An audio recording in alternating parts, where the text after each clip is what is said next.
Wow, what a start to the 2023 Formula 1 season we have just witnessed. The Bahrain Grand Prix was certainly an exciting race, even if we saw Red Bull dominate at the top of the field. Let's take a look back at the very first F1 weekend of 2023. There were certainly a lot of interesting questions heading into this first weekend. The major one was whether Aston Martin could translate their pace from testing into a race weekend. We've certainly seen examples in the past of teams having excellent testings before losing a lot of pace when the weekend actually starts. F1 fans were hoping that Red Bull's testing pace did not translate to the race weekend, as we could see Ferrari and Mercedes challenge for the title. Interestingly, Lance Stroll was the main element of another storyline heading into the weekend. How would his newly repaired wrists handle the difficult turns of Bahrain? I mean, there was certainly a lot of things to look out for this weekend. Well, we certainly got a few answers and even some new storylines. So let's take a look at practice. Practice session 1 and 2 brought some very familiar signs. At the top of the table, Red Bull were by far the dominant team, as Perez topped the timing sheets in FP1, before being P2 and P3 in FP2. There was even more exciting signs for a certain Silverstone-based team. Fernando Alonso managed to top the timing sheets in FP2, having finished in the top 3 in the first practice session. The Aston Martin truly looked like one of the fastest cars on the grid, even when everyone was doing qualifying simulations in FP2. But it certainly was not all positive during practice. Lance Stroll almost caused an accident when he exited the pit lane, with Oscar Piastri able to slide out of the way of the Canadian. That could have killed the team's momentum. Ferrari had a pretty torrid time on Friday, with the rear wing wobbling all over the place, as well as Carlos Sainz spinning. It was not a good start to the weekend for Ferrari, and, well, let's just say that things did not get much better for them. The final practice session was even more positive for Aston Martin. Alonso once again finished top of the standings, with the Red Bulls not far behind. Mercedes and Ferrari were not massively far behind, but the Silver Arrows did draw a few eyes in FP3. It was revealed that George Russell and Lewis Hamilton were running two different rear wings for the final practice session. One had higher downforce while the other was better for high speed. This is really the sort of thing you would have expected Mercedes to have decided on before getting to the latter parts of the race weekend.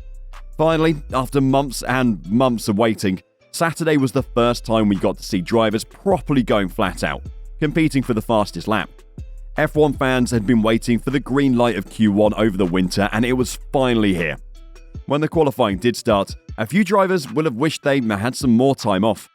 Pierre Gasly had a terrible start to his time with Alpine, as he would line up last on the grid. It was also a pretty poor qualifying for the rookies, with Oscar Piastri, Nick de Vries and Logan Sargent all eliminated in Q1. Kevin Magnussen was the other man to join them. Sargent will have been happiest with his performance, having been just 2 tenths off his teammate Alex Albon in his very first Formula 1 qualifying session.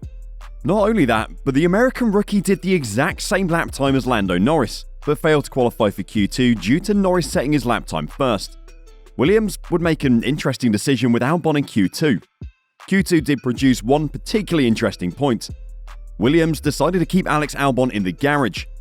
It was a move likely to save tyres for the race, but a risky one considering Albon had surprisingly good pace in Q1. The race to get into Q3 really hotted up towards the end of Q2. We saw the track become much more rubbered in, and the fast lap times followed. Despite his teammate qualifying 17th on the grid, Nico Hülkenberg put in the 8th fastest lap of the session. But it was bad news for the Alpha teams, with Yuki Tsunoda, Zhou Guanyu and Valtteri Bottas all being eliminated. The final man eliminated from Q2 was Lando Norris. McLaren had a torrid time in testing, and so despite the team being in Q3 often in 2022, Norris said, "But from my point of view, P11, it was a pretty decent result today." Not a great look for a team that was constantly in the points last year. Red Bull had hid their cards slightly in the first 2 qualifying sessions. They decided to keep as many tyres for the race as possible.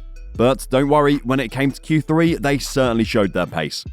They finished top of the timesheets despite having a difficult weekend, where Max seemed to struggle. The 2-time world champion said, "It's been a bit of a tough start to the weekend yesterday and today, not really finding my rhythm. But luckily in qualifying we managed to put the pieces together." They put the pieces together and ended up locking out the front row. Ferrari weren't too far behind, having locked up the second row. Fernando Alonso once again showed Aston Martin were fast, having qualified 5th, with his teammate Stroll in 8th. Qualifying set things up very nicely for an exciting race. We finally got to see 5 red lights go out and 20 drivers rush down to the first corner on Sunday. With big expectations for this season, we were quickly shown that Red Bull are still the team to beat. After only a few laps, Max Verstappen had already pulled out a 3-second lead over Charles Leclerc, who had managed to get past Sergio Perez off the line. Max was just unstoppable today, and sadly, it looks like at the front of the grid we could have more of the same as last year. The Dutchman was really spurred on to his victory by some unreal pace on his first stint, and spoke about that after the race. Verstappen said, "It was a very, very good first stint where I made my gap. From there, it was all about looking after tyres. You never know what's going to happen later on in the race."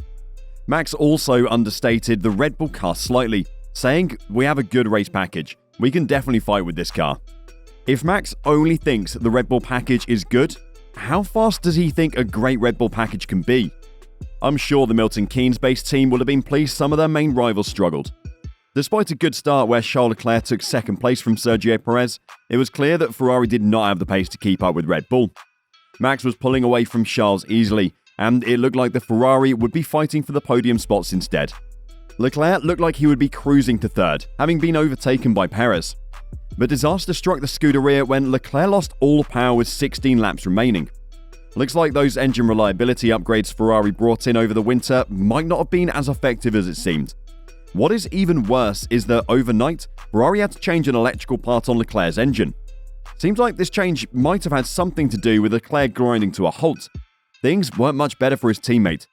Sainz really struggled with tyre degradation and was overtaken by Fernando Alonso towards the end of the race to lose out on the final podium place. When he was asked to defend against Alonso, Sainz said on the radio, "If I push to defend, I might not make it to the end." I didn't realise Carlos Sainz was quite the poet. Instead of Ferrari, it was a former Ferrari driver on the podium alongside the Red Bulls. So after 5 years, after it seemed like his F1 career was over, Fernando Alonso is once again on a Formula 1 podium. It was completely deserved for Alonso. Aston Martin had the third quickest car throughout the weekend, and when it came to the race, they were the closest team to Red Bull. Aston Martin and Red Bull seemed to be able to manage their tyres better than other teams, and it is what allowed Fernando to pass Carlos Sainz. After the race, Alonso said, "It's the perfect start for this project. We didn't expect to be that competitive. The aim in 2023 was to be in the mix in the midfield, maybe leading the midfield and getting closer to the top 3 teams eventually." Well, right now, Aston Martin are a top 3 team. With Lance Stroll finishing 6th, Aston Martin currently sits 2nd in the constructors' standings. What a result for them and Lawrence Stroll, who's poured a lot of money into this team. Mercedes did look good on track despite Toto Wolff calling the race one of the worst days in racing. Really not good at all. I mean, does he not remember Spain in 2016? Abu Dhabi in 2021? I think those might have been a little worse than 5th and 7th in the first race of the season. There were also points for Valtteri Bottas, Pierre Gasly and Alex Albon, with Gasly able to climb 11 places to claim 2 points for his team. Williams would have been very impressed with the race pace the team had, with Logan Sargent finishing 12th on his Formula 1 debut. While Ferrari or Mercedes might have claimed to have had the worst race, there is no doubt McLaren had by far the worst weekend. An electrical fault caused Oscar Piastri to retire in his first race, while Lando Norris had to pit 6 times as the team could manage an electrical issue. Team boss Zak Brown said, "I think that for the level of talent and availability we have at McLaren already, we can recover. But they have a lot of recovering to do after an awful start to the season." So, what did you think about the race? Why not put your thoughts in the comments below? While you're down there, why not hit the like button and subscribe? Thank you for watching, and we'll see you next time.